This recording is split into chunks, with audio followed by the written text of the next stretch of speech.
What up, guys? Welcome back to another great episode of Redirect. Of course, you know I'm Karan. I am Masa Musa Shakur.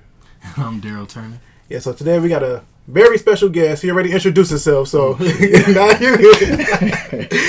You want to restart that? Nah, we just want to keep it rolling. Yeah, They got to see all this. So we got a very special guest. I met him at ODU. What year was it?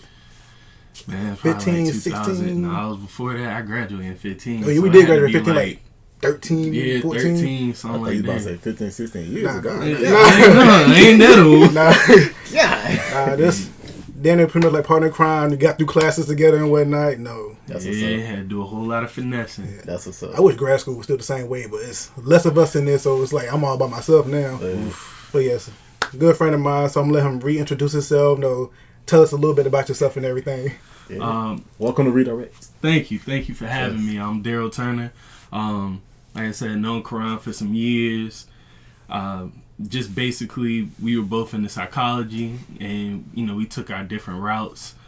He about to be a successful psychologist. I said, let me run away from psychology at school. But yeah, Work. that's it is what it is. So What was it that ran you away from psychology? So for me, it was more so the fact that right when I graduated, I was offered a job opportunity as a teacher. Okay. And they told me I could teach while I was going to school, and it was a grant at ODU at the time for me to do so. Yeah.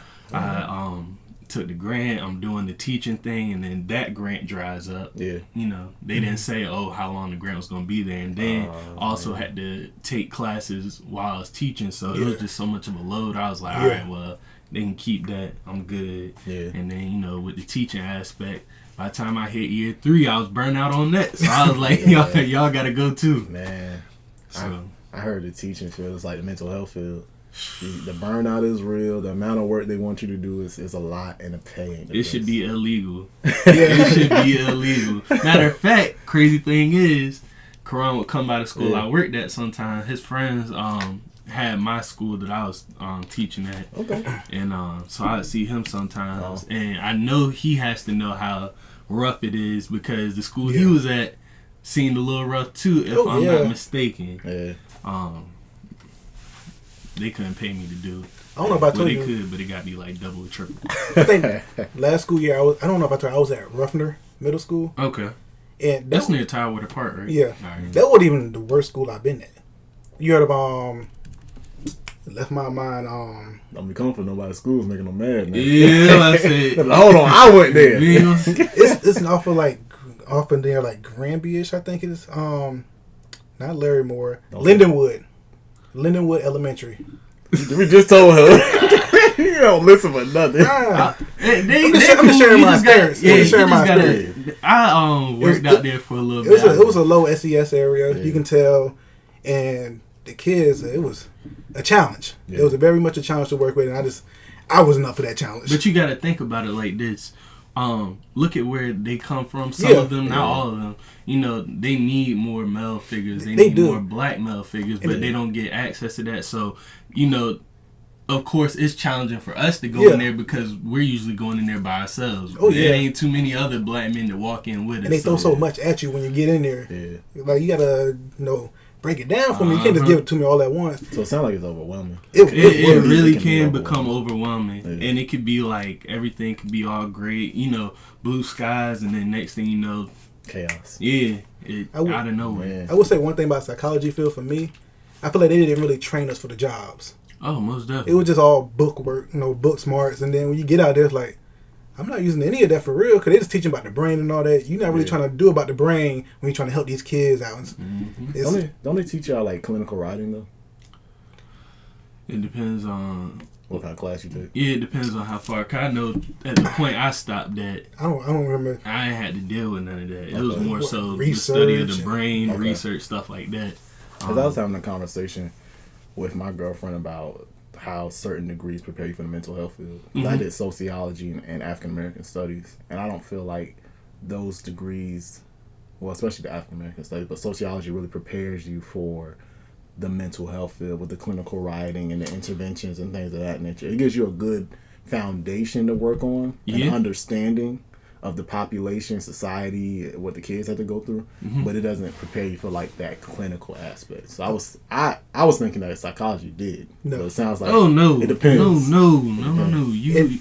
I was saying a lot of people who get psychology degrees and don't use it at all. Yeah, line up as like managers at like Kroger's and stuff. Not to say there's anything wrong with it, but like you're not working towards the degree that you went for. And then you got to think about it. A lot of the times, I don't know if this is a problem necessarily in America, but we're going to school, we're paying all this money for a degree that when we go out to try and get that job, they say you're not qualified. Yes. And I feel like the older generation doesn't really realize that because, for them it was, if we go to college, we're getting those great jobs. Yeah, whereas for now, we go to school and get it, and we're not getting everything that the jobs say that we need to be successful as an employee at that point. So that's something else to consider as well. I think because the market's oversaturated with people that have bachelor's degrees. Yes. We've been taught, go to school and get a bachelor's degree. Yeah. That's it though. Just go to school. That's what it's saying. Go to school. So we go. We major in like art history because that's what we're passionate about. You get out and can't find many jobs, entry-level jobs that will accept you because, like you said, you don't have the experience and you fresh out of school. So then you, go do something, or you work for a retail store, or you do a ride-sharing service like Lyft or Uber, but you're not making that money that you thought you were going to make. And you got about, on average, $50K. Some crazy debt that they want you to pay back. Yes. And sometimes it's looking like a house payment. Sometimes it's looking like a luxury car payment. My debt payment's gonna be crazy once I finish and have to start paying them joints. Yeah. Cause when I was in undergrad, cause I went TCC first. Mama. I need something. They do though, right? Yeah. Get your sugar mama, and then just when you get all that bread, remember to look out for us. Right? Definitely. I can't get one. I'll get killed if I get one. But you go ahead. Yeah, you do it for us and look out for us. Gotta let the boys eat too. And I know where they at too. They at Ghent. They ain't Ghent. Really? Yeah, take me down there sometime. Hey, we got you, bro. We gonna take you. We gonna get you a nice fit. We're gonna find you a real nice one that got some good money. And just remember us when you get big. Yes. You remember everybody else too, so I gotta make sure I look out too. Cause man, my joints, man, when I finish undergrad, $15,000, nothing but a used car. That's not too bad. A nice used car. Yeah, a nice used car. Yeah, I was about to say a nice one. Grad school, $80K. Tesla. Right? A whole Tesla. That's going to be a house payment for me. I might still be at home for a while. Yeah. There's no way I can make my own house payment, car payment, insurance, groceries, miscellaneous, and then student loans on top of that. I'm going to be poor. I don't blame. That's why I don't want to go back. I don't want to go back because there's going to be more debt. And at the most, like when I look for jobs, they aren't paying that much. No. I've seen jobs want a bachelor's degree and pay $12 an hour. I said, what? So what you want me to do with this? I go to Walmart. Like what? Walmart start you with that with no degree. Right? But then you have like some jobs are paying between like 18 to like 24ish for a master's degree. In my field, and that's still I still think that's horrible. For a master's degree, that's low. Yeah. For a degree, I had to go back and put an additional 40, 50, 80K on my head. You're telling me, you know what? We'll give you $24 an hour, which is like what? 40 45, somewhere around there, 45,000. Living in this area, that's nothing. No. With your car payment of your loans, with your regular car payment, which if you got an apartment, cell phone, other expenses. God forbid you have a kid. Man. Wrap it up. It's hard out here. Cheaper to buy condoms. Bro, and then I knew people who they lived across the border in North Carolina just because they said it was that much cheaper. I heard it is. So price of living is definitely cheaper in Carolina. I pay for the convenience. Yeah. That traffic will stop me. Shoot, it depends on which part. Some parts it's a real quiet, smooth drive. You just drive about 50 minutes, but I'm not trying to do that type of driving though. I understand. That's how I listen to podcasts in the morning. Listen to, if you live that far and you gotta go to work, listen to us. Yeah, by the time you make it to work, you be done listening. Yeah, well, episode. But nah, it's really crazy though how we have to be more financially aware of the ins and outs of college because I feel like we weren't really prepared for that. Not at all. Especially when it becomes job based. Yes. Like, oh wow, I'm going to college. I know this is the type of job I want. A lot of us say this degree can lead us to this job, but there are steps in between. And it's not even necessarily our parents' fault because there were different steps back then. Yeah. Mm-hmm. So, that's something that the information's kind of lacking, I guess, at least in our community, in my opinion. Mm-hmm. I agree. And, we just got to do the best we can to educate everybody to understand that just because you get this degree don't mean you're going to get that job. And if you do get that job, they probably going to pay you dirt cheap. Yeah. Whenever I talk to somebody, they better start college or they just now better get into it. No, what you going to school for? Psychology. I'm like, you might want to rethink. And don't change your degree like 3-4 times because that's going to run up your debt even farther. It's going to set you back. If you want to do psychology, you're really passionate, you got a concrete plan, go for it. Yeah. But if you're just like, I like psychology, I like study of the brain, you can learn all that on YouTube, Google, and all that. You can just buy college books just because. Yeah. I would recommend, look, this field is very rewarding in helping people, but there's a lot of burnout. There's nobody there to really help you, and then the money is not really, you're not compensated enough for the work that you do, especially with a bachelor's degree. Yeah, you got to look for that side D, that PhD. And then you gotta make money. Money. They want all your bread. Because I was in class a couple of weeks ago, and my professor was just showing us type of jobs that we can apply for after we graduate and get our masters. Mm-hmm. And there was one job up there. You need at least 3 years experience. Mm-hmm. And he was like, oh, Karan, he's the only one here that can apply for this. It was some type of rec therapy job or something like that. Oh yeah. Mm-hmm. They was only paying $16 an hour for 3 years experience. What? I said, Karan gonna apply for what? I would not apply for that job. That's ridiculous. Yeah. That's ridiculous. I wanted before we moved on, I wanted to add on to what you were saying about choosing degrees and thinking about life and stuff like that. Because what I do now, I ask people, what kind of lifestyle do you want? Mm-hmm. What kind of car do you want to have? And what kind of house you want to live in? What kind of neighborhood? What city? And it's usually as younger people. And I want you to start thinking about that because that will help you determine what you need to go to school for or what kind of trades you need to look into because you need to know how much money you need. Yeah. And it's sometimes when I say that, I'm like, man, I wish I could just say, go do what you're passionate about, And I think it should be a mix of it. I think it should be a mix of what you're passionate about, but also being realistic about what I need to do to be financially stable. Mm-hmm. Because you can do something you're passionate about. I remember we had a conversation, him and I entered the mental health field or the degrees we wanted because we want to help people. But there's multiple ways to help people. Agreed. You can be an engineer and help people. You can be an electrician and help people. You can be a cook. You can be a cook. It doesn't, a personal trainer. It doesn't necessarily mean you have to go get a degree in psychology or sociology or human services. You know what I mean? Mm-hmm. There's so many different ways to do it. And I think that's what we need to start teaching ourselves, our friends, and the youth is find out what your passion is and find out how you can make money off of that passion. Oh, most definitely. Yeah. Most definitely.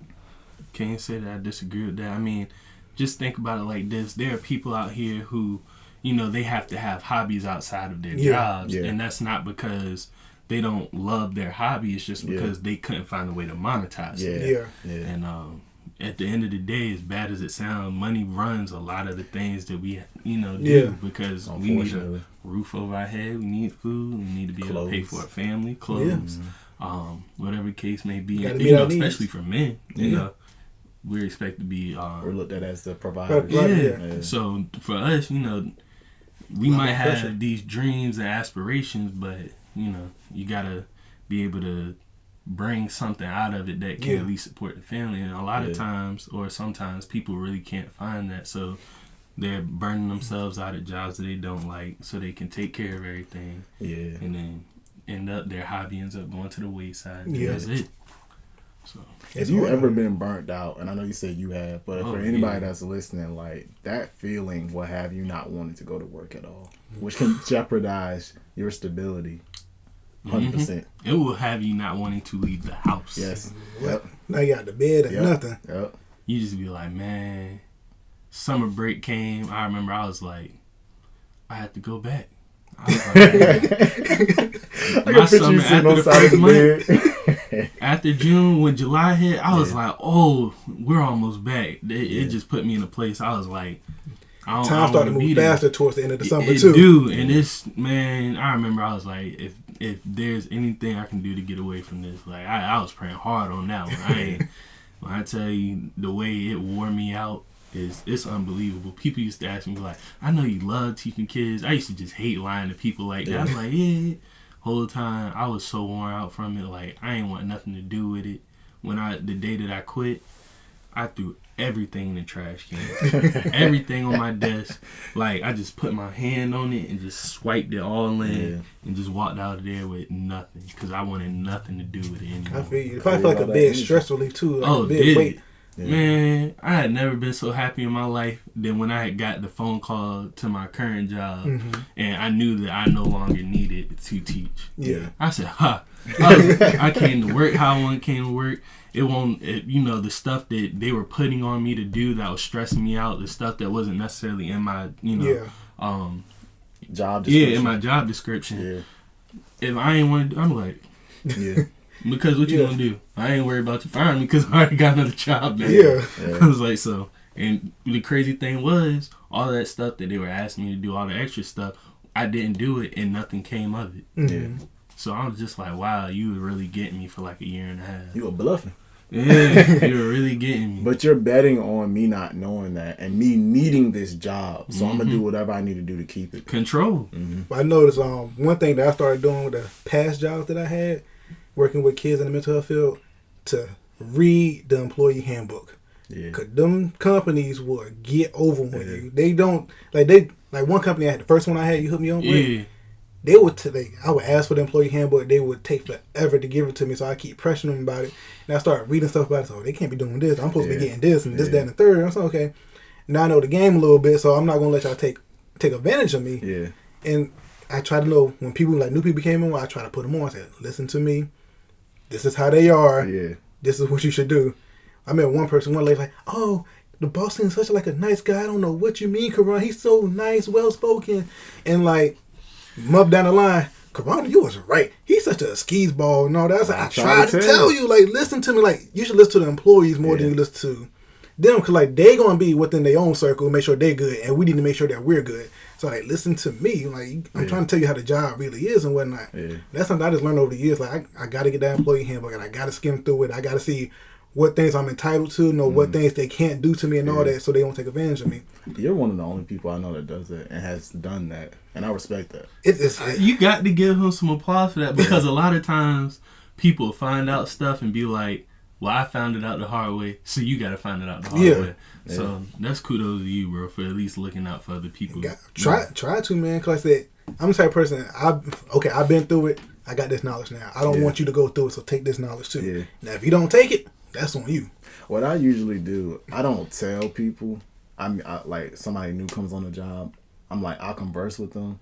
I let them kind of find out by themselves, because you kind of get a gist of things, and then kind of let them know. Yeah, because what you also run the risk of is that person being so new and not accustomed to like the dealings. They'll run back and be like, Karan been talking dirty about y'all. Yeah. They would definitely try and get you. Like don't think as soon as they start day one. Yeah, hey man, this ball, no. Karan, look, Karan be around the corner like this.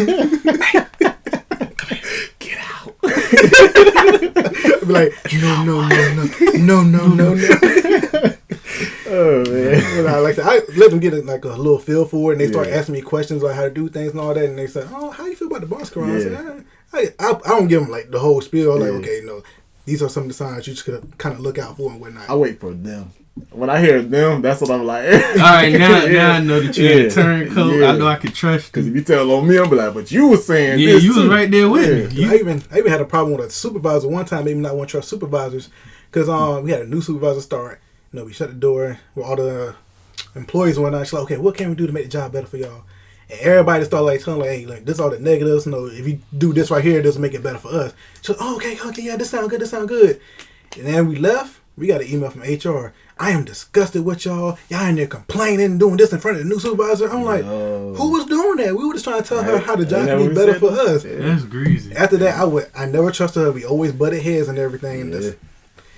Went back and snitched. Don't ask me and then go back and tell. Yeah, because we're trying to make the job run better and smooth. Cause like we've been here for a while. Yeah. We see how things are and it's not working for us or the company. So like this is what you can try to do to make things look better for us. And you think she actually cares? He or she actually cares? Yeah.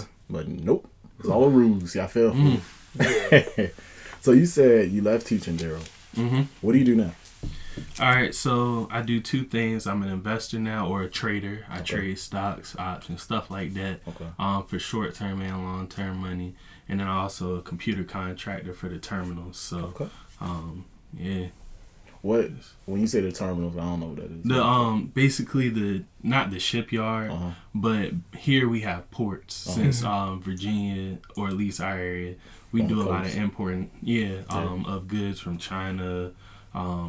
The UK, down south, like concerning like different countries, not just like Florida, whatever. That's pretty dope. But we so they bring stuff in, and I'm on a computer, and I log what comes off the ship, what goes on the ship. Okay. And that and trading, what I do. Sounds a lot less stressful. Yeah, I'm telling you, when I got that phone call and everything was set in stone, a weight lift off your shoulder. That was the best I felt in a long time. That's pretty dope. Like I woke up, I was going to work, and what's crazy is a lot of people don't notice it, but a lot of teachers are burnt out. Yeah. Some of them say it, some of them don't. Man. I would be in there, and I ain't never get to this point. This was crazy.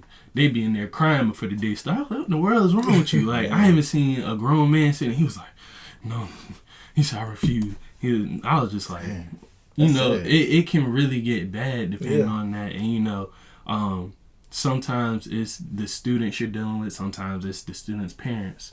Hopefully you got a good administration with you, as far as principals, stuff like that to help. But even they can be stressful too. They can be stressful stressful like to gossip too. a lot. Yeah, and then it can put you in precarious situations because one person might come to you talking about someone, and you might not have said nothing, but they notice that person leaving the room, and they're like, "Oh, are you talking about me too?" And you just kind of got to find your own space, be cordial, and just mind your business. But when I tell you, like, after that, I was coming into school I was like, what's going on with you? Oh, nothing. Life great to me. Because I know that I already got my exit ticket. Y'all don't know that, but, I mean, what they going to do to me if I don't follow one of their requests? I'm already leaving. Yeah. I'll leave early for real if you want me to. You have no more control over me. None. And that's like the most liberating thing, is to realize that you don't have that. One place doesn't have control over you and your finances, which is why as soon as I had that, I was like, cool. And then I looked for ways to make sure that my money wouldn't only be tied up to that as well. I wanted to know that, when you have a lot of income, when you have multiple revenues, multiple streams, it really is a great feeling, because you know that, hey, my money isn't tied to this particular job. It's not tied to this manager. You're not gonna have a bad day come in and say, you know what, go home for 2 weeks. And now my money's messed up. If you come in with that energy, I might not particularly like it, but if I go home for 2 weeks, I don't care, because I'm gonna make money while I'm at home on my computer. And you have more time to make more money. I have more time. And I've even experienced times where I missed out on money because I was at work. And that's a really tight feeling, because you're like, man, I could have made more sitting at home. But didn't have the time. So, there was a lot I want to pull from that, but I'm like doing the sections. Okay, go ahead. What is, and this is for anybody here, what is financial literacy? What does that mean to you? Look at me first.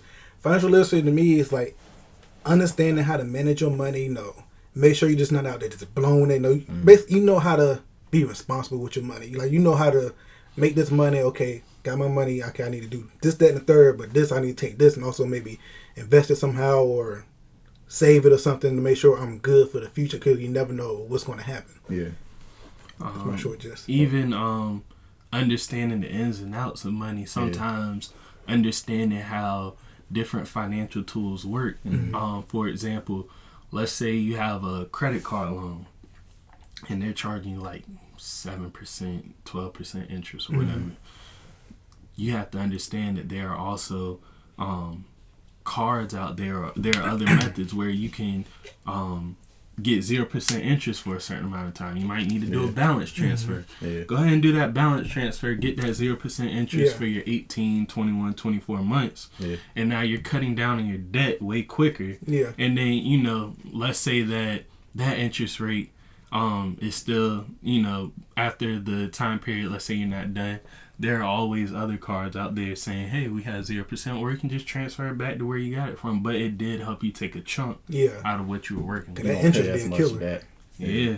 I think that's a word that we don't, I won't say we, because I know you know a lot about all this, but I'm saying like, as a whole in the Black community, do we know a lot about what interest is? I think that from my talks with people, I think that we usually see it in a negative light because it's what we're paying back to other people. And even when we're looking at like our savings account, the interest that they give us is so negligible. It's like, what is this even here for? You can have $2,000 in your bank account and only get 5 cents worth of interest. You know, so I think that as a community, we know what interest is, but we only know the negative side. We aren't exposed to enough of the good side. The positive interest and whatnot. So that's my opinion on it. Because we really don't talk about money. Like, I know we talked about earlier how financial literacy in the Black community, we kind of touched on it, it's not really big. Like, we're not learning about loans and as far as going to school and what kind of degree you should be looking at and how you should set your life up and things like that.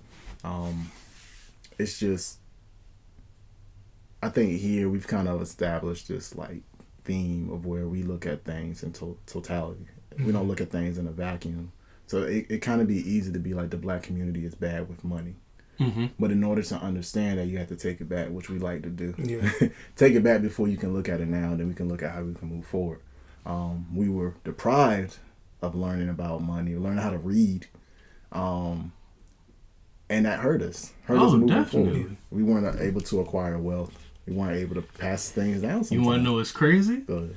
So, it was an area, I'm not going to quote the city because I can't think of it off the top of my head, but a lot of the times when Black people did come into wealth, it was destroyed by the white community. You talking about Black Wall Street? Yes, Black Wall Street in particular. Extreme. All right, cool. I would have said that name. I just said, I was like, take no chance. But it's known though, you know. So the fact that such a wealthy community existed, they were great with their money. Literally blown up, shot up. I want to say that I even read that they had airplanes going by dropping just dropping it on to destroy it. So every time that it was a chance for us to build up and show what we knew or what we could do, it was destroyed. And you got to think about it. Other people seeing that happen, they're like, oh, they did that and that happened. We're not about to do it. So it's, you know, it's a fear aspect to it. And then it's the aspect that it's destroyed when it came up. Because even during Reconstruction, at that point in time of the Civil War era, once, you know, the slaves who were freed, because not all of the slaves were technically freed, a lot of Black people at that point in time were very valuable just because of their work expertise. They knew how to do mason work. They knew how to do metal work. They knew how to like farm. All the information, training horses and all that. Man, all of it. Because they were the primary labor source in the South. So when everything, you know, came out, and that's another reason that Jim Crow laws ended up spreading them out, because they were like, oh, these people, they're about to come into too much power. What are we going to do? We're going to destroy it. We got something for that. And Black Wall Street in Tulsa, Oklahoma wasn't the only place. We had Rosewood in Florida. I heard there was a place in North Carolina as well. I don't know all of them by name. That's the one we hear about the most. But I can only imagine, like, even in our area here, what was here that was successful? I know you said your dad was like, it was really way different back in his time at least. I've heard from so many different sources that the beach, there was a lot of Black businesses now at Virginia Beach. Oh, wow. And that's changed significantly. They said like it was one part of Virginia Beach, it was a section, they had like Black pool halls, Black restaurants, nightclubs, all of that. Well, you telling me something new. I like that. But we lose it. Oh, we lose it. Now, do we lose it or is it taken from us? I think both. Okay. I think one part of it is they take it from us, And another part is we lose it because we don't understand the value of land, and we don't understand money. Because they'll come to you and be like, "Oh, this piece of land, I'll give you $20,000 for it." And all we hear is 20,000. 20,000. Yeah, worth $1 million. Yeah. But you give it up because that's that quick money. Yeah. And you don't understand the value of it, which is another problem in the black community. Oh, definitely. We buy things that lose their value. Jordans. Not saying that everybody does this, but we're having a general conversation. Jordans don't, well, depending on if it's a collector shoe, you haven't worn it, then you might sell it for a profit. But if you're wearing shoes that you're putting on your feet, that value's decreasing. Oh, you definitely. buy a brand new car, as soon as you drive in Off it, the the lot. value decreases. Bro, you want to know, check this. Diamonds. Ooh. Their value decreases as well because what happens is when you buy it, it's marked up at whatever price. You try and go back and sell that same diamond in a week. You're probably coming out with about 60% of what you put into it. That's a big difference. That's what's crazy about it. People really, the thing is with diamonds, it's kind of like we're lulled into thinking that this is really such a precious, rare stone. Yeah. But really, diamond is one of the most common materials in the Earth's Everywhere. crust. It really is. Yo. And it's to the point that a lot of the diamonds we're seeing aren't natural diamonds anyway. Yes, They're lab lab created. I'm glad we brought him on. I'm just saying, it's crazy that, a lot of the stuff that we're looking at, we're like, oh yeah, because people go buy a whole lot of jewelry, crazy jewelry. Yeah. We see rappers, people just come Athletes with crazy money. Yeah. They're buying all this jewelry, but look at like Bill Gates, look at like Warren Buffett. We don't really see them with a lot of those chains, and there's nothing wrong with having a couple of chains if that's what you want to have. Yeah. What I'm saying is, those stones that you're putting in them. Now the metal, that's one thing. Metal, a commodity like that, its value is pretty. You go pay $5,000 for this, you probably coming out with like $4,800 because they got to make some money somewhere. Yeah. The profit margin isn't going to be as crazy as a diamond because at the end of the day, it's only like it's two big families that own like a majority of the diamond mines in the world. They control the supply. They can tighten it, let it loose as much as they want to bring in the value that they want. So that's why a depreciating asset to a degree. I heard a story about that, how they were pulling them out the ground and they was like, how can we make money off of this? Because it wasn't something that was sought after. And correct me if I'm wrong if you heard about it. They were saying like they marketed it towards women as being this precious thing that you want. Diamonds are a woman's best girl's best friend and all that other kind of stuff. So people went out in droves, but I got to get this to show my worth and show my love and appreciation. And then it became like this high standard stone, almost like an expectation. Yeah, like it was kind of like a from what I understand about this, and you guys can check this out too. It's on Netflix called Adam Ruins Everything. I see. Yeah, I love that. The man is clutch. Yeah. I'll see what he's talking about, stuff. and then I'll go look, for myself. Yeah. Because I like to make sure that the information I get ain't just one sided, especially with white people. Don't take anything off of face value. Yes. Even on this show, if you hear anything, go do some research. Look it up. But it's really crazy how, man, I love that show. That's I gotta check it out. Dope. Is it Adam's Ruin Everything? Adam Ruins Everything. I gotta check it out. Bro, from fish to what is it? Fish to alcohol to diamonds to suburbs, everything. Like he really goes through and discusses how things work. And the humor is away. And and you be learning. I enjoy it. I thoroughly enjoy watching it. You would be surprised half of the stuff that we're paying for that's not really worth what we're paying for. I can imagine. Alcohol, for example. Half the time, yes, man. You can look at, so basically, you know how there's wine that people be like, this is $500 bottle of wine, and there's people drinking like $9 bottle of wine. Yeah. Basically, Adam exposed a study that they had where they had, I want to say he said like 50 different wine connoisseurs come in, and they had cheap wine and the expensive wine. And they like the cheap one. They said it. Then they put the cheap wine in the expensive bottle, and then had the cheap wine, and every time they swore that the expensive bottle was more robust, more like just saying terms that don't really coincide with food, rich and robust. Yeah. Like, this is a really rich wine. All right, but you're drinking the $9 bottle wine, and then they're saying, "Oh, this is cheap."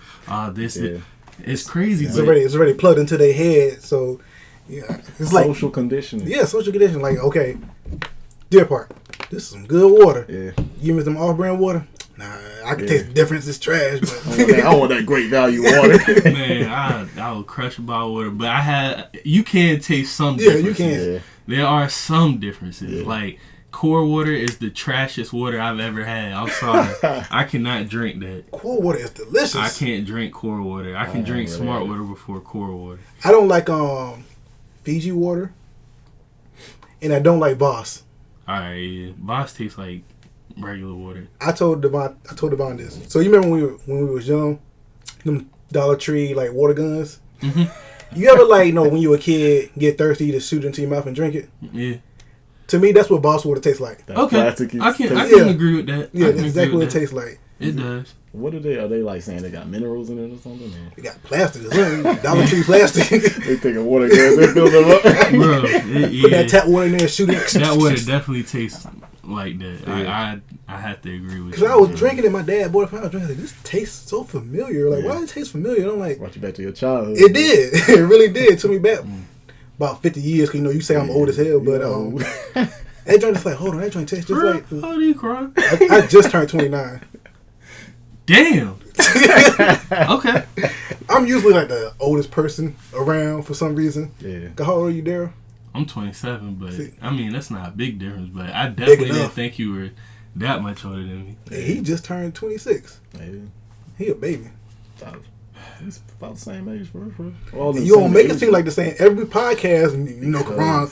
We had Uncle Karan. Uncle Karan. What? I didn't even say Uncle Karan, but using that. Yeah. Thank you, Daryl. Freaking, we had one episode. We had like a dude else other than like, how old was Kahi? In his 40s. Dude in his 40s, and we sitting there. The mom's like, well, we got 3 generations here. I'm like, really? Wow. I know I'm older than y'all. You know you're supposed to respect your elders. He does not respect me at all. To respect.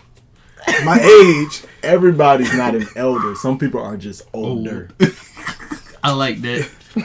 Elder is like you have wisdom and stuff. I do got wisdom. Okay. That's why I'm getting a whole master's degree. Just squirting water in my mouth on a water gun. That's wisdom because he didn't know. He's like, oh yeah, that's wisdom. Okay. I like that. I want to share something with y'all. All right. I looked this up. It may be different. I can't remember what year it came from. Mm-hmm. But it talks about money circulation in different communities. So, in the Asian community, it says money circulates 30 days. That means they have money they acquire and they spend it amongst their own people that look like them in their community. That's what this circulation in the community means. In the Jewish community, it circulates 20 days. Mm. Caucasian community, 17 days. Mm-hmm. Take a guess at how many how long it circulates in the black community. I already know the answer. You know it's right here. So I shouldn't have showed you. Yeah. You could have made it look like you didn't know. I guess for the people, let's go with 10 days. Let's go with 10 days. 5 days. Nope. If I didn't know beforehand, I would probably say about a good week or so. Well, that could be somewhere close because it's going down, right? We're from 30 to 20 to 17. So I would be like between 12 and 15, right? That'd be a good guess. Mm-hmm. Nowhere close. Not 10 days, not 5 days, not 1 day. So no days. Not half a day. 6 hours. That's good. As soon as we get paid, we going somewhere else. That means as soon as we get paid, we were spending it in other communities. And some people might be saying, well, what's wrong with that? Why is it wrong to go to the florist across the town to buy your flowers, or to go to Kroger or any of these other places to spend I would say, money? People who say, what's wrong with that? Ask yourself, why are these other communities keeping their money a lot longer? There's a reason. There has to be a reason. And then let's look at their financial situations in general. Mm-hmm. We know that maybe it's a stereotype, but it is often said that the Jewish community is a very wealthy community. Mm-hmm. Let's think about Asian people. Mm-hmm. Generally, when we see them, they find their own section of town and they build it up. Yeah. Especially in the major cities. Yeah. Chinatown. Yeah. They quick to say Chinatown. Yeah. Okay. They're making sure that their money's sticking with them. Yeah. And that helps to build them up. Mm-hmm. Yeah. Look at us.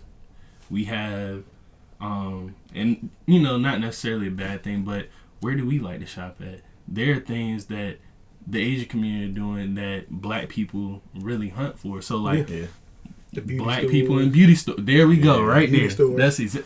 Yeah. Look at it. They own all that. They in there selling khaki 22-inch Brazilian long weedy whatever. Yeah. And the people on that store don't look like the people who are buying those products. Yeah. So they're capitalizing off of us. Yeah. They're saying, let us build our pocket up with y'all money. Yeah. And then with our money, it's now circulating within them. And their communities. Yeah. So I want to break that down some more because I think it's easy to look at that and say, well, these guys are being racist. These guys are having a conversation about people that look like them spending money with other people, and there's nothing wrong with that. I think it's very easy to look at that and say that. So I think we need some context and understanding of why that's bad. So why is it? I think I kind of asked it before, but can we go a little bit more in depth? Like, why is that bad? Why is it bad for me to take my money that I make from my job and go into an establishment of somebody else and purchase things from them versus going to somebody that looks like me? I think the biggest thing you have to see there is let's look at our communities versus looking at their communities. Okay. A lot of the time they're in situations that look better than our situations, and we have to wonder what really contributes to a community. Yeah. We live in a money-powered society. If we're letting our money go to everyone else's community, we're doing just like we've been doing since we've been brought to America. We're building up their stuff. Yeah, their stuff. Not our stuff, Yeah. their stuff. And then we're left with, the peanuts. We're left with the peanut shells. Yeah. We're left with the schools with the busted up textbooks. We're left with the schools with the computers that came out in 2005. Yeah. We're in 2020. Yeah. You need resources to build something. Yeah. And you cannot have peanut shells and expect to build a grand community that provides safety, stability, and opportunity. Definitely. You won't. Like, you'll always be at the mercy of other people. Historically, your community, your neighborhoods, is a place that you're supposed to go to for that safety. You're supposed to be able to go back there at the end of the day and have all the services that you need to be good. And that's how it was, like segregation. Not to say that segregation was good, but during that era, if you were in a black community, you can go to a black floors. You had to. You're going to the black floors. You're going to the black corner store. The black restaurants and all restaurants, bus stations and stuff. Because we had that. Now we're not doing that as much. And I think you shouldn't just look. You can't just look for somebody that looks like you. Because you can go to a black business and spend your money with them. But if they're not putting their money back into the community, you're still not doing it a service to your community. So we have to change the mindset. How do we, and we talked about this with Kai, how do we change our communities for the better? Number one, start with yourself, always. And that's why we're talking about financial literacy and learning today. You learn it for you so that you can make your life better. Yeah. Then you make your family, neighborhood, community, etc. But we have to start with us. And I don't think we take enough time to do that. Definitely.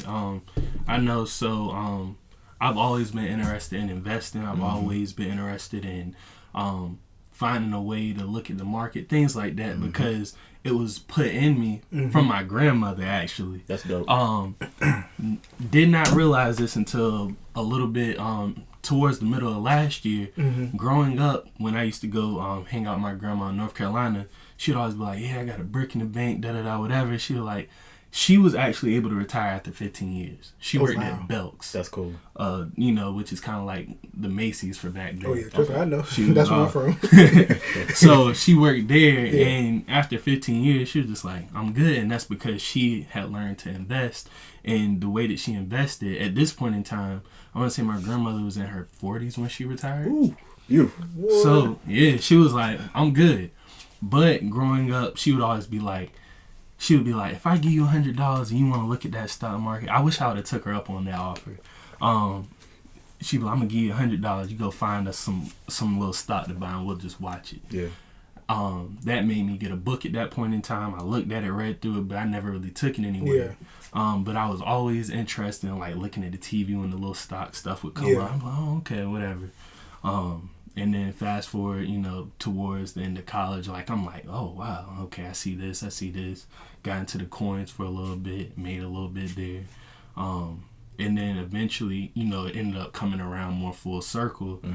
Once I left the teaching job and came to working at the terminals, because now I had a little bit more, I had excess money that I could be like, oh, now I can get into this. And, you know, a lot of times we have the wrong idea about the market. We think we have to have a whole lot of money to get into it, and that's really not the case. So I'm getting into it. I got money. I'm playing with it here and there. You know, if I lose something, it's not going to destroy my world. Whereas while I was teaching, you know, they don't pay enough where you can be comfortable taking some of the risk. You know, especially when there wasn't any black people for me to talk to say, hey, how does this work? Hey, have you done this before? It took me a long time to come across more black people who even had an idea about the market, let alone the type of trading that I do. So a lot of it, I had to teach myself. I had to lose my own money. I had to make my own money. And then the first thing I did once I found out about it, I told my brother, told my girlfriend, and I told anybody who really wanted to listen. And, you know, I was like, all right, this is how it works. This is this. You know, we walked through it. And a lot of people were like, I'm not doing that or whatever. You know, they weren't really trying to hear, no, I'm good. That sounds risky. But same people are out here spending $400 on the lottery every week. $400. I'm saying this because I know people who do this. $400 a week? $400 a week. It's probably more what's the place called? Rosie's that's in Hampton now? They probably spend way more. $400 a week. Sometimes it'd be like $80 on lunch break buying that many scratch tickets or buying that many lotto tickets. If you want to waste your money, I'll take some of it. Yes, bring it right here. People who would rather sports, gamble, stuff like that. And for a long time, a lot of people weren't really trying to hear it. You know, while I was trying to talk about it, just to talk about it, and then eventually, like, came to the point where they're like, oh. So that is something. Oh, hey, friend. Like, hey, y'all weren't trying to be my friend earlier. Hey, big head. Like, you weren't trying to be my friend. You weren't trying to be my friend. You told me, carry this out of here. You don't want nothing to do with it. Oh, wow. Now, it was people who was like, that sound crazy. And they be like, you this young, I'm this old. I ain't trying to hear that. Like, it was really people telling me, like, some crazy stuff. So, and it's really sad that people are like that. And then it was someone who was aware of what was going on, and they didn't want to tell me what it was. I ended up finding out about it because this person didn't want to tell me. So I did all the research myself. They mentioned it. I said, "Oh, what's that?" Ignored me. Left my message on red. Wow. Didn't say nothing about it. I said, okay, that's fine. So it's enough money for everybody else. Crazy, right? Me making money. Yes, me making money not gonna hurt you. We can buy the same stuff and make the same money. It's not gonna change. The only thing that's gonna change how much you make is how much you put into it, and then what risk you take. We could all have the same exact plan, do the same exact thing, and that's not going to take money out your pocket, or my pocket. People don't see it like that. Especially, and it's sad that black people are like that too, because this was a black person. Crab and barrel. Horrible. That's why I had to give you, some kudos earlier for you helping out other people, because a lot of times we have black people who don't do that. All to themselves. Keep this to myself. You like all that Dave Chappelle meme when he had the money? Like, no. But it's crazy. That's all I'm gonna say about it. I would say kudos to you too, man. Cause like the last time I went to one of your meetings, you said it. I try to help people. If they come, they come. If they don't, I tried. At least you try. A lot of people, like I said, don't try to help other people. I wish you made it to the last one. Brandon ended up coming. He said he wanted to meet you. I didn't even know he was gonna be coming, so it was a really nice meeting last time. I'm trying to make to the next one. Y'all boys be having me weak. Y'all stay joking, y'all one friend. Before we jump into that, I want to say a couple things. We can jump in that. I want him to explain more what stocks are and what these meetings are. All right. Number one, thank you for giving praise and honor to your grandmother. I think that's very important. And you could have just been like, I did it all by myself, but no. She planted that seed. That's exactly what I was going to say. She planted the seed for you. Let her to death for that. She planted the seed for you. You may not have been able to receive it completely right there, but look how it grew and manifested. Look at you now. It is so crazy. Like, I was like, wow. I really had to think about it. Smooth from her. That's my girl. So I wanted to kind of point that out. You want to give her a shout out? Yeah, shout out Grandma. Grandma May, you are the greatest. You got me here. I appreciate that. She's the GOAT. Yeah, the GOAT for that one. I need some seeds too, man. I say she know. I just wanted to point that out. I think that's dope. Every time we do that, not just because it's Black History Month, but we should always respect the people in our families. And especially, I will say this because it's Black History Month, Black women in our communities. Because they don't always get that love. Yeah. You know, they don't always get the praise and appreciation that they deserve. So any chance that we get to do that, I want to do it and acknowledge it. So what is stocks? What is it? It's scary to some people. Some people don't know what it is. What is it? All right. Basically, stocks are it's a whole market for this.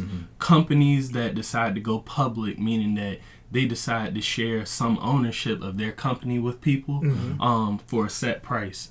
So a lot of companies do it. Sometimes it's stores that we frequent. Sometimes it's things that we really enjoy. Apple is a company that has stock. And basically what you're buying is a share of that company, a piece of it. And the way that I like to explain it is, yes, you're buying a piece of it, but consider it like building a house. A house needs a ton of bricks. Yes. You know, you might have a piece of that company. You own a piece of it. But in the grand scheme of things, unless you have a lot of it, you don't really, you know, get to necessarily make the big decisions, stuff like that. Yeah. Some companies allow you to make votes for them when you have their shares. Some companies pay you for holding their shares. For example, I had bought some shares of a company called Chesapeake Energy. They allowed the shareholders to vote on who the new officers would be. Oh, wow. You just got to submit the vote or whatever, and you could listen in on conference calls. Then I held shares of Dominion Energy, the big energy company for our area. They, every 3 months, would send me 89 cents for every share that I held of them. So it's basically, in a nutshell, a way to make money out there that we as a Black community, at least from my standpoint, we're not really that immersed in because there are people out here who make hundreds of thousands of dollars in a month. Some people make it in a day. It's really a lot of money out here to be made, and we don't really know about it in order to get to it. And a lot of times we think that you have to come into it with a whole bunch of money to, you know, make That's it. how, like, Hollywood glorifies it. Like, you see the stock exchange and all that. No, it's these people, businessmen who got all this money, investing money and making. Yep. It's really not like that. Well, it's like that in some places, but you don't need that to get your start. Usually what we see on in Hollywood movies, we're watching people on Wall Street who are, you know, working for these big companies, and they're able to trade hundreds of thousands at a time to make thousands of dollars. They're called brokers, right? Yep, brokers. Okay. And we have a ton of companies that allow you to do your own trading.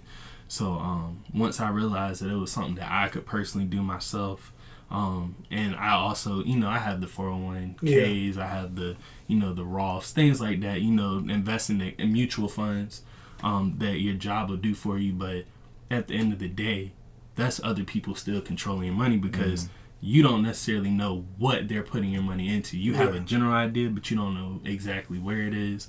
Me, I personally like to say, okay, let me move my money here, let me move my money there. And the way that technology gives us access to these things, we can do this all from our phone, our laptops, tablets, whatever the case may be. So we can be just like the people that we seen on the movies making those trades, but we can do it from the comfort of our own home. We can do it on the go. We can do it on the trip.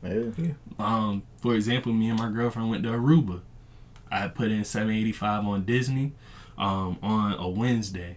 Or matter of fact, it was Wednesday.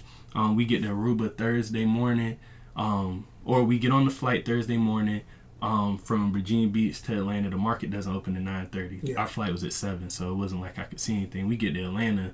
Our layover was until 9:45. So I'm looking at my account at 9:45. I said, oh, wow, I'm at $1,100. Cool. We get off the airplane in Aruba at like 3:30. I'm looking at, you know, I'm waiting for my phone to get signal so I can look at my account and stuff, and it's $3,000 sitting there. What did you start with? $7.85. And where did you end at? Where did I end that day, or where did I end a couple days later? I remember you telling this story. What did you see? What was the height of it? $5,000. And like by that Monday, by that next Monday, because we were still in Aruba, I was up $5,000.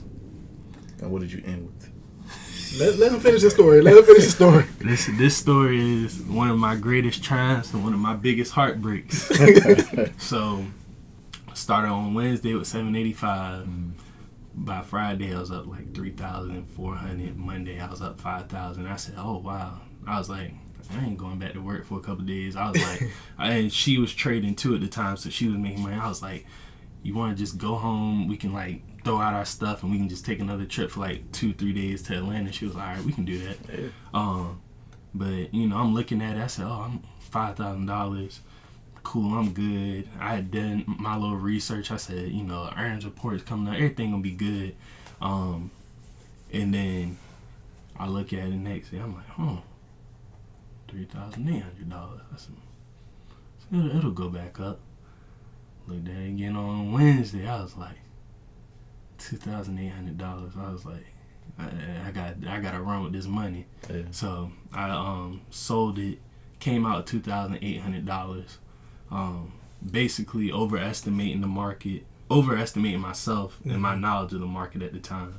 I held on to it longer than I should have, and I only came out $2,800, which in retrospect is still cool because that's $2,100 more. $2,015 more than what I started with. But at the same time, greed, had me thinking, between greed and thinking that I knew more than I did or was aware of more than I did. I could have had $5,000 right there. You still won. I know the heartbreak. In my head, that answer was not true. Yeah. I was mad. But I was mad. Like, not even a little mad, like big mad. Like, I was saying, even with some of the trades that I've done, and like I might make like a $10 profit, you like take that as a win, Karan, because that's more interest than your bank would give you. So that's still a plus. It might be small, but it's still a victory.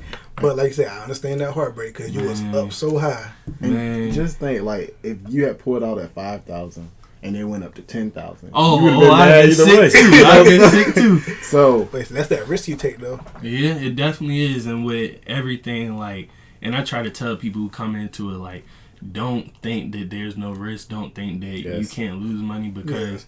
I'll be the first to tell you can lose money. I'll be the first to tell you can make money. Yeah. And the app that I had that Karan's on, I have it posted in there like my big losses and my big wins, and then some medium wins, medium losses, stuff like that. I post them in a results section, like because when people first join the app, the only thing they can see is the welcome section and the results section. Yeah. I want people to be aware that I'm not out here telling you it's gonna always be green days, always gonna be sunny. Everything gonna be perfect. It's gonna be times where you can lose money. Yeah. But I like that though. It's honest. Risk. Yeah. I like how like you post those loss and wins. Like, hey, some days like I said it's bad, some days it's good. Cause I follow you on the gram. You'll post, okay, I made a loss here, but I made a gain here. Yeah. So I just really want to be like transparent, honest with people because I don't want nobody to be like, you tricked me. You made me think that I was only gonna make money. No, you gonna lose some money too. Like, just be aware. But at the end of the day, in my opinion, the risk doesn't outweigh the reward. So, what do they say? Scared money don't make money. Scared money don't make no money. You have to pay to play.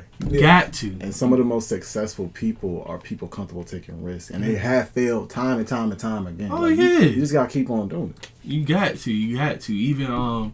Even yesterday, I had posted, so in my app, I post alerts telling people, like, this is what I'm looking at to buy, and then at this price, and this is what I'm looking at to sell. Yeah. So I put an alert in there for Apple. I wish I would have jumped on that. I didn't have enough money at the time in there. Yeah. I got in on it, got rid of it too early, actually. But I'd have held on to it. Yeah, I'm going to leave it at that. I'm going to leave it at that. I came out with money, but I could have came out with more. Yeah, like 6 times more. Ooh. Yeah, we're going to leave that right there. Yeah. See it right now. Darryl get quiet and be like... I was real tight about that one yesterday. Yeah. And my girl real cool about stuff like that. She be like, it's all good. That's dope. She balance you kind of keep like, you good. You learn it. I mean, you are learning. Yeah. And you're only going to get better. Got to. And then one day, like, someday, I don't know if you're already in magazines or on social media, But if you're not already, one day we are going to see Darryl Turner in magazines and articles saying how you started and what you're doing and all this other kind of stuff. No, I don't say that. Just 6 figures. That's gonna be a new name. And I don't say that just to say that. Like, I say that based on what's been said here and the limited information I already had prior to this. But you've even said like my app. Yeah. So I know you working and doing stuff because you have an app. Yeah. And now you got this, and I want you to go into this BlackVestors right here, so people can know about that. Like. So me and my brother, we started BlackVestors LLC.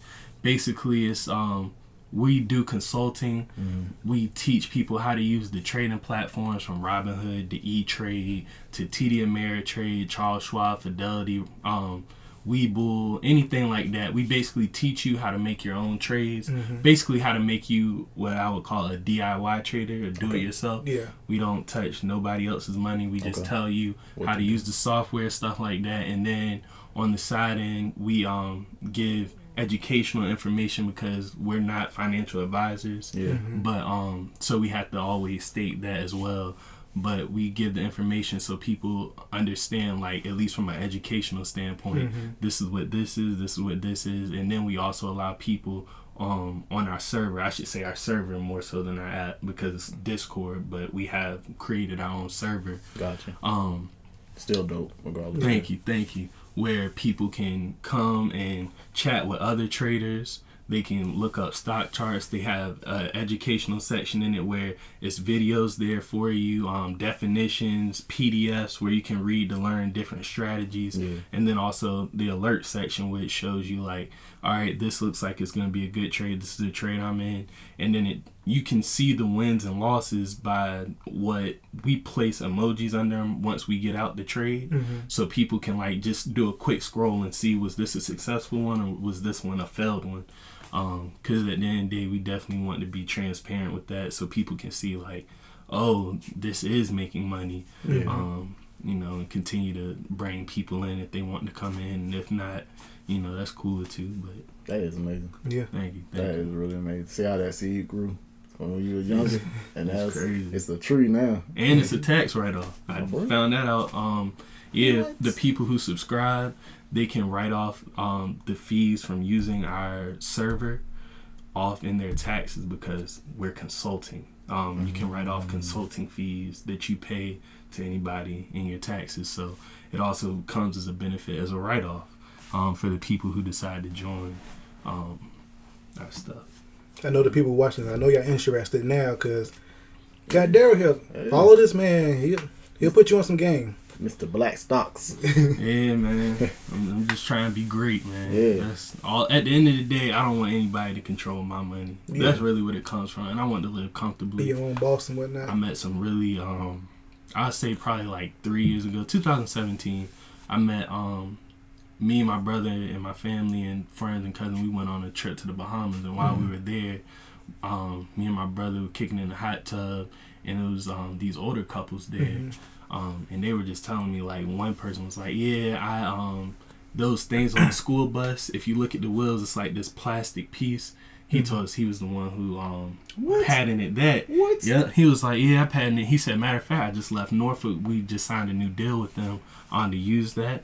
Yo. And then another guy in the hot tub was like, well, I'm paying for my trip right now. He was like, I do a lot of trading on my laptop. He was like, I just bought a mobile hotspot. And he was like, and I'm on my ship, like, for a long periods of time. He just cruises up and down the East Coast on his boat. And he was like, I'm paying for my trip right now.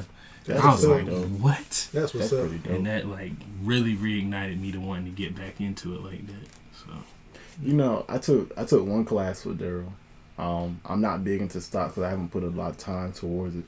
But I used the Robinhood app like Darryl suggested. And I purchased some stock in like some mobile gaming company. Mm-hmm. I paid like $46.70. I bought 10 shares. Mm-hmm. Today that stock is now worth like $7 and something cents. So it's a $30-something profit. Which hold on, say that one more time. I purchased it for $4. Oh, I thought you said $40. I was about to say, hold on. That's how much it was worth. Total. I had 10 shares. Okay. Yeah. Woo. I said, hold on. All right. Yeah. So just doing that, because I look at it like every now and then, and I'm seeing how much it's making and everything like that, like just to observe it. And I'm like, it's pretty cool. Like, I need to put more time and energy towards it. Isn't that cool? Like how much, like you're making money without even looking at your money. Yeah. You sleep and your money is just out there. Yeah. I'm gonna test the Darryl too, because before Disney Plus came out, I got into the Disney stocks. That joint, I got into it a little late, but still, even late, that joint shut up so bad, boy. Yeah. Man. Wow, you told somebody happy. I was at work in my office. Yeah, look at this money. Right. I'm like, thank you, Darryl. And it makes you want to purchase more. Yeah. And I've gone online. Try not to jump to it blindly though. Yeah. That excitement will get to you. I'll go online sometimes. I look up like what's good stocks to buy, and I'll have like some suggestions and look into it. So like I put in 46.70, and I looked at it before this. It's like all my stocks are worth like $83, I think. Man, that is great. That's I mean, shoot, that's almost a 100% return on your part. So, and it's really crazy. Like, where can you go? How long ago is it that you did that? Maybe September. All right, so in less than a year, you were able to get 100% return. Like, you can't put your money in any bank account and do that. No. It's really hard to bring that type of return in less than a year. Yeah. Some people don't bring in a 30% return in 5 years. Yeah. So that's what's really dope to me about it. And then the fact that it's so many people out here that do trading that you would have no idea. Yeah. I just happened to have on a BlackVestors shirt one day, and I was at a bar. I was at the Fridays near Landhaven, and this guy was like, "Man, I've been seeing you in here a long time. What's your shirt?" And I was like, "Yeah, my girl made it for me. This is a company me and my brother had that I started." And he was like, "You trade?" He was like, "You look kind of young. You trade?" I was like, "Yeah." And then he told me, and I had been seeing this guy there for months. He's always there at the same spot, always drinking, always on his tablet, whatever he's doing over there. And he was like, "Man," he was like, "All right, first of all, I'm gonna buy you and everybody what you drinks." He was like, "We about to sit down and talk." He was like, "I'm big in the stocks." And he was like, "It's cool seeing someone younger in it too." So he sat there and chopped it up, gave me a little bit of info here and there.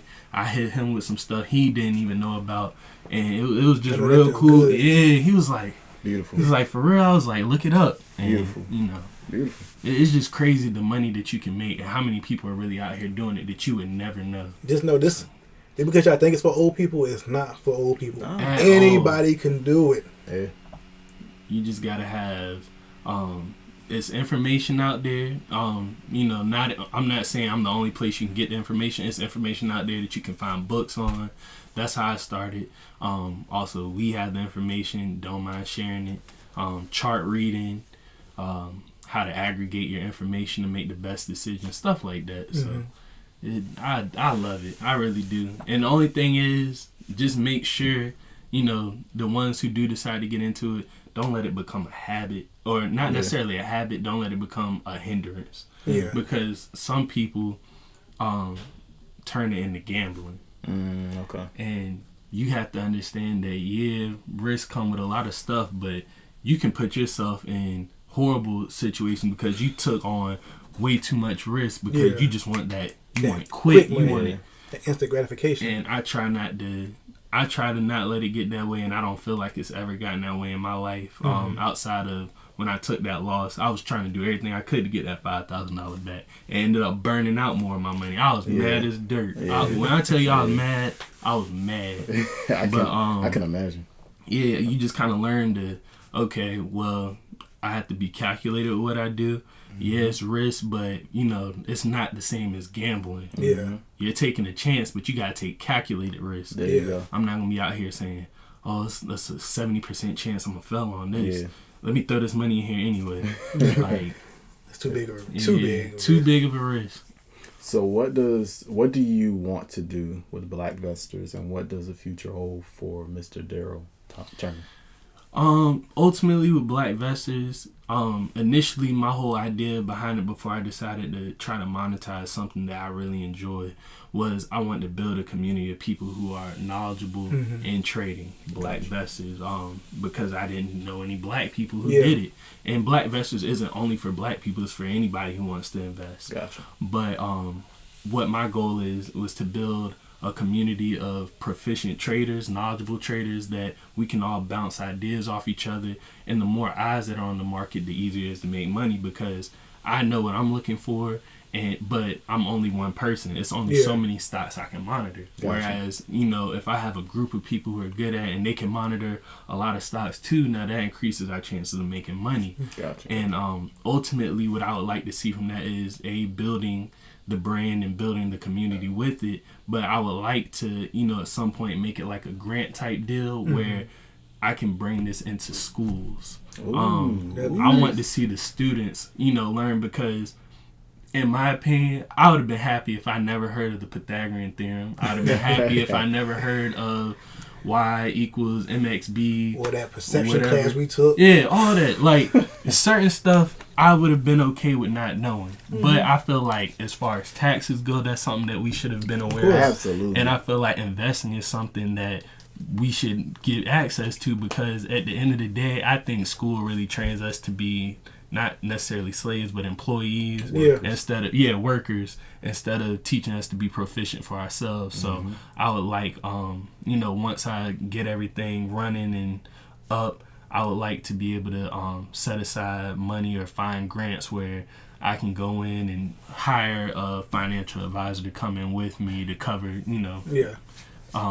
cover my bases with them, and then teach them how to be able to use the software to invest as well for themselves. Because and hopefully with that grant, it would be money where the top 3 students in that particular class or session would get to walk away with a certain amount of money where they can say, cool, that would be I get to, here's $500 or here's $200 or here's $1,000 that you get to try and do your own investing with. That would be dope. So that's really what I would like to come from this, because while I hated being a teacher in schools, I would love to continue to teach that way. That's why I like teaching the classes. Something you're passionate about. Yeah, and I love, like, we also teach classes on the basic as well as offer the subscription to the app or do one-on-ones. I don't mind teaching that stuff. I can sit down, we can go through it. I'll come up with a strategy plan for you. That is all great to me. I can do that forever. Yeah. So ultimately, as far as being a teacher, that if that's where teaching is for me, then I can do that. Yeah. And not feel burned out, stressed. Yeah. That goes along with what we were talking about earlier, with finding what you want to do, what you're passionate and doing it in a way that works for you.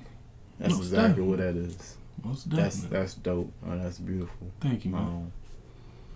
Where can people find you? They can find me on Twitter. We have the BlackVestor Twitter page. Okay. They can find me on Instagram as well. I post my plays there. That's more so my personal page. Gotcha. But I do, and it's never anything crazy on my page either. So you'll see like posts of, trades that I might have got into that did well, or trades that I got into that didn't do too well. Like I said, just to try and keep transparency. But definitely Twitter is where our main thing is at. People can reach out and talk up there. Just look for BlackVestors. I respond back, whether it be DM or actual comments. So don't nobody trying to slide in the DMs. Yeah, don't slide. You said he got a girl, so don't try to mess him up. Yeah, can't mess me up. She don't play. She a rough one. Is there anything else you like to share? I mean, you share so much. And I hope everybody does some research and look into it, or at least explore. You don't have to start trading, but explore it. Explore financial literacy, The biggest things that I can say that I think people should look at, and like I said, I'm not a financial advisor, look into life insurance policies. Life insurance policies aren't necessarily just meant for when you die. A lot of people don't know this, but you can take your life insurance policy after 15, 20, however many years, and you can actually pull some cash value from it. I remember you telling me this one time. Yeah, you can actually pull cash value from it and still have your policy in place. That's your money, and it's non-taxable. Another thing that you can look at as well is an annuity. If you ever somehow come into a chunk of money, put it in an annuity, because what'll happen is they're going to pay you for the rest of your life with that money. And depending on how early on you get it, you could end up bringing in more money, taking more money out than what you put in. So annuities and life insurance, and not term, whole life. That's the one that you can generally pull. Yeah, whole life. I did not know that about life insurance. Yeah, man. How much money do you need for an annuity? I can't tell you off the top of my head. I'm not sure what the funds are or what the fund requirement is. Yeah. I don't personally have an annuity yet, but what I do plan on doing is once I've made more of a chunk of money out of my trading, I do plan on setting up an annuity or two. Gotcha. I know there are some tax benefits to them, but I'm not exactly sure what they are. So don't get me to line as far as that goes. But annuities and whole life insurance policies are really key in our community. Gotcha. So that's pretty much it. And if anybody wants to know about BlackVestors or trade, definitely find me on Twitter at BlackVestors, and I'll hook you up best I can.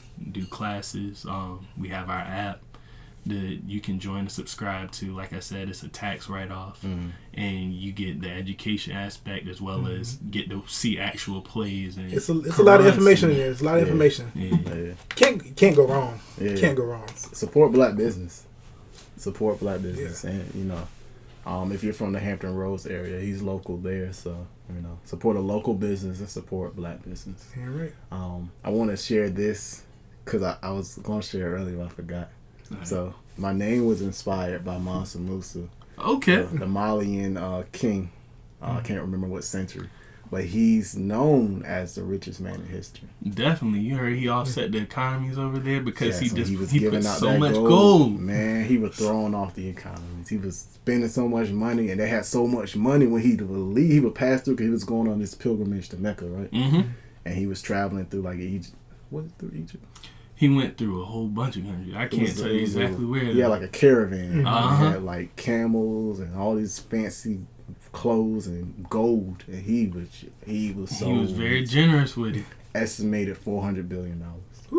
And that's on the low end. Yes. That's on the low end. Yes. So do some research on him. I know they like to say Black history starts with slavery. No. It does not. It goes all the way back. Goes all the way back to the first person on the planet. Definitely. So, and then I like to end just giving honor to the people that planted seeds for us in our lives. And I appreciate you guys having me. No problem. We appreciate you coming on. You ain't have to, man. I appreciate that. I'm just all for support. Like, as soon as you first told me you had a podcast, even before you even said anything about me coming up here, like, I was like, Quran supports me. Like, I'm going to support any way I can. I just think that it's dope that you guys reaching out doing something different. So trying to, man. Got to, man. We say this every time we have somebody on, but everybody we brought on has been so dope. So we're gonna try to have him back if his schedule allows. We're gonna bring him back at some point because man, you have a lot more to share. I can already tell. Not even just about stocks, but just in general. Yeah, man. I be trying to find all the, and really it comes from talking to a lot of people. If you're a person who people like to talk to, sometimes you can get information out of people that you would never expect to get. So I just try to listen and pick up gems where I can, sift through and see what worked for me and what don't. So. Yeah. Beautiful. Well, thank you guys for allowing us to redirect your attention during this time. Like we said, hope you research some things and enjoy the information and tune in next week. All right. Peace.